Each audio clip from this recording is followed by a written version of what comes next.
There's a vehicle sitting in a Toyota design lot right now that looks like it was built for a video game, not a driveway.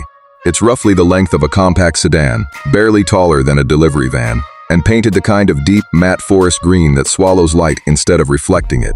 Bronze-finished wheels, a stubby steel bull bar up front, and somewhere inside that deceptively small footprint, Toyota is reportedly fitting a bed, a working shower, and a toilet.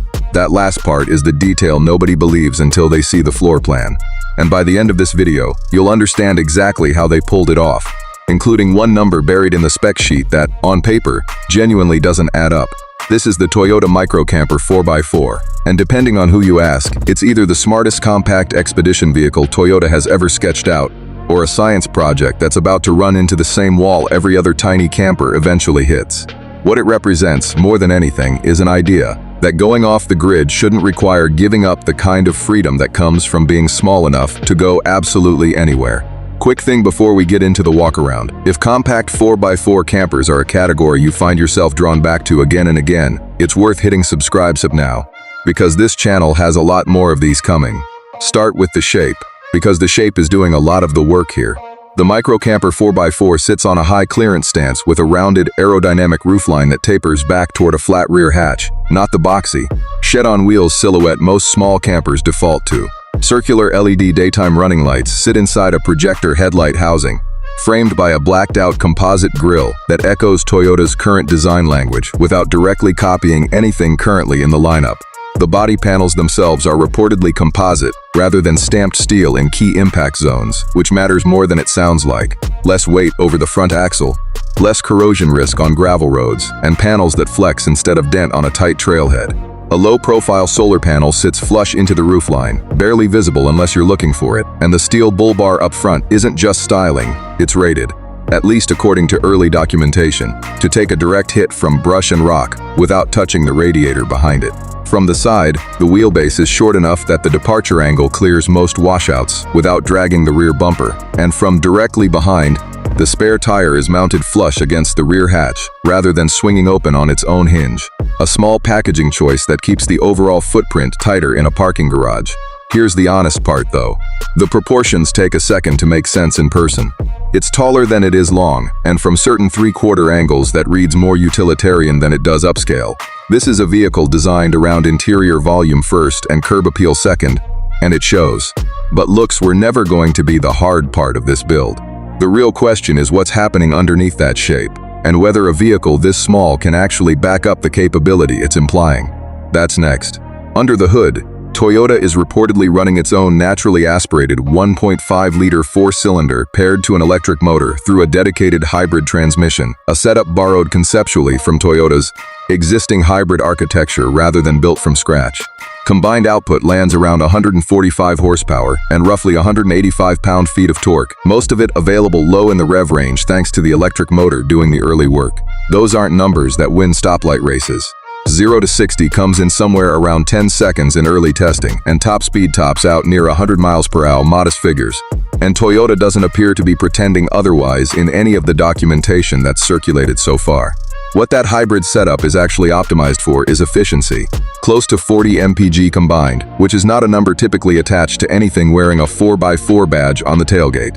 And that badge is backed up by real hardware. Ground clearance comes in at 9.4 inches, with an approach angle right around 27 degrees, a combination that, in a vehicle under 17 feet long with a working bathroom inside it, is genuinely rare. Most vehicles built to clear rocks and washouts like that don't have room left over for a mattress. This one, on paper, is trying to do both at once. Here's the trade-off nobody should ignore. A 10-second sprint to highway speed is not going to impress anyone merging onto a freeway on-ramp behind a loaded trailer. This is a vehicle tuned for trail speed and fuel range, not acceleration, and anyone expecting otherwise is going to be disappointed the first time they need to pass someone. Slide the side door open though, and the math stops making sense in the best possible way.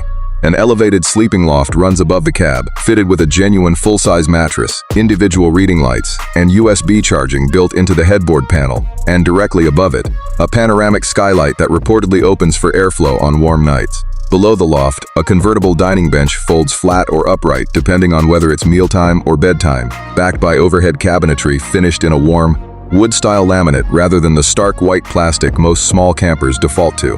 Ambient LED strip lighting runs the length of the ceiling, and the upholstery throughout is a light, neutral tone clearly chosen to make a small footprint feel less like a box.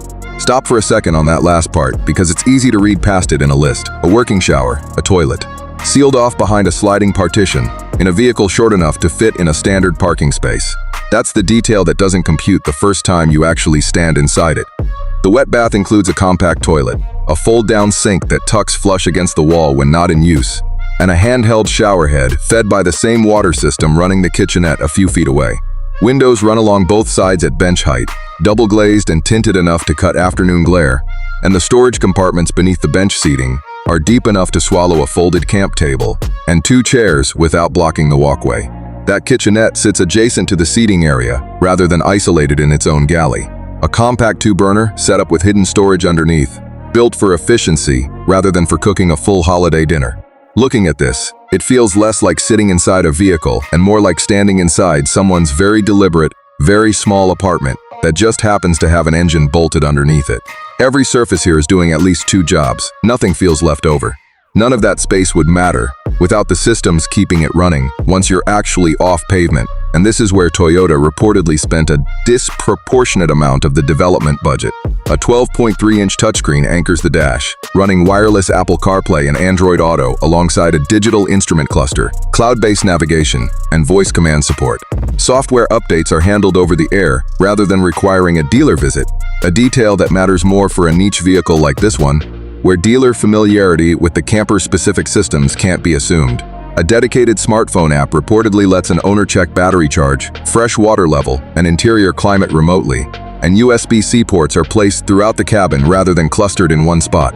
Power for all of it comes from an auxiliary lithium battery bank, separate from the starting battery, running the refrigerator, the water pump, interior LED lighting, and the climate system even with the engine off, supplemented by that flush-mounted rooftop solar panel for slower passive recharging during the day. Freshwater capacity is reportedly set at 21 gallons, with a separate 15-gallon gray water tank mounted low for weight distribution. Modest numbers next to a full-size RV, but enough for roughly 3 days of light off-grid use between refills, according to early planning documents. Toyota's own driver assist suite is standard across the range, according to early documentation. Automatic emergency braking, adaptive cruise control, lane keeping assist, blind spot monitoring, rear cross-traffic alert, traffic sign recognition, and a 360-degree camera system for tight campground maneuvering, which matters more here than in almost any other Toyota product, given how often this thing will be backing into a spot with a picnic table on one side and a boulder on the other. One detail that hasn't made it into any official material yet, according to people with knowledge of the early prototype program. The suspension tuning was reportedly done almost entirely on washboard fire roads rather than a closed test track.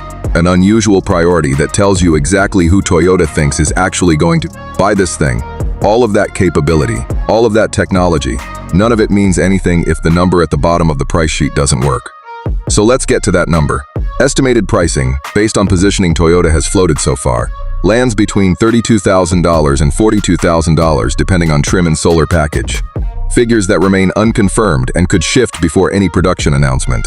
But if that range holds, it puts a genuinely 4x4 capable, self-contained camper with a working bathroom at a starting price close to what a base Mercedes-Benz Sprinter cargo van costs, before a single seat or cabinet has been added to it. That's before anyone spent $1 converting anything. Positioned that way, this isn't really being built for the traditional RV buyer looking for a second home on wheels. It reads much more like a vehicle aimed at young couples who want weekend trail access without financing a $150,000 rig, solo travelers who need something they can actually park downtown during the week, retirees looking to downsize from a full-size motorhome without giving up the ability to reach a trailhead, remote workers who can run their laptop from a national park parking lot on a Tuesday, and anyone who's looked at a traditional Class B van and decided they simply don't want something that large sitting in their driveway. If any part of that description sounds like your specific situation, that's genuinely who this was built for, and it's worth subscribing now, because we're going to be tracking this one closely as more details come out. Remember that number from the beginning of this video, the one buried in the spec sheet that didn't seem to add up? It's that approach angle. 27 degrees on a vehicle with a working shower and a full-size bed, at a price close to an empty cargo van. Put those 3 facts next to each other, and it stops sounding like a spec sheet and starts sounding almost impossible. A vehicle that shouldn't be able to do all 3 of those things at once. and yet at least on paper currently does. That's the actual story here, more than any single feature. Toyota didn't just shrink an existing motorhome down to city parking size. They appear to have started over, asked what a genuinely small vehicle could still deliver if nothing about the layout was left to convention, and landed somewhere that looks less like a compromise and more like a remarkable answer to a question most manufacturers never bothered asking in the first place. Is it going to replace a full-size Class B van for someone who lives in it full-time? Almost certainly not. The water capacity, the storage, the sheer square footage all say otherwise. But for the person who wants to disappear for a long weekend, shower off the trail dust before dinner, and be back in a parking garage downtown by Monday morning, this might be the closest anyone's come to building that vehicle at a price that doesn't require a second mortgage. Coming up next, we're looking at the exact opposite approach, a motorhome that doesn't shrink anything down, but instead stacks 2 full stories of living space on top of a chassis built to carry all of it. If the microcamper is about doing more with less, that one is about seeing how much is actually possible with no limit at all. So here's the actual question, and I want you to answer it honestly in the comments. Could you live out of something this small for a full weekend? Or is there a line where compact stops being clever and starts being uncomfortable? Let me know down there, and I'll see you in the next one.